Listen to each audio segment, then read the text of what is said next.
টমেটোর চপ মচমচে লাল লাল রং, খেতে বসে মন বলে আহা কি ঢং। টমেটো চপ করার জন্য যেসব উপকরণগুলো লাগবে সেগুলি হলো টমেটো, পেঁয়াজ কুচি, রসুন কুচি, আদা কুচি, ধনেপাতা, মটরশুঁটি, সেদ্ধ করে রাখা আলু, 1 কাপ বেসন, 1/2 কাপ চালের গুঁড়ো।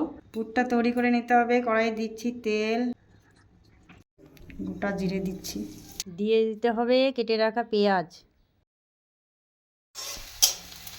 আদার কুচি দিয়ে দিতে হবে, রসুন কুচিটাও দিয়ে দিতে হবে। এবার দিচ্ছি মটরশুঁটি, হলুদ দিতে হবে, লঙ্কার গুঁড়ো, জিরে গুঁড়ো, ধনে গুঁড়ো। এবার সেদ্ধ করে রাখা আলু দিচ্ছি, নুন দিচ্ছি, কেটে রাখা ধনেপাতা দিচ্ছি, টমেটোগুলো কেটে নেব।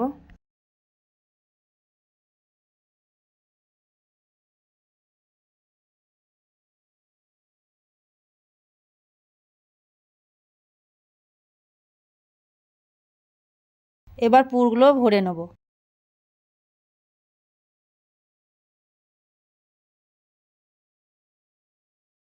এটা তৈরি করে নিতে হবে। 1 কাপ বেসন, 1/2 কাপ চালের গুঁড়ো দিতে হবে, পরিমাণ মতো নুন, 500টা, অল্প একটু হলুদের গুঁড়ো।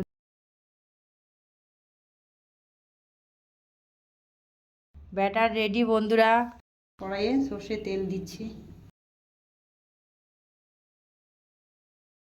এবার টমেটো চপগুলো ভেজে নেব।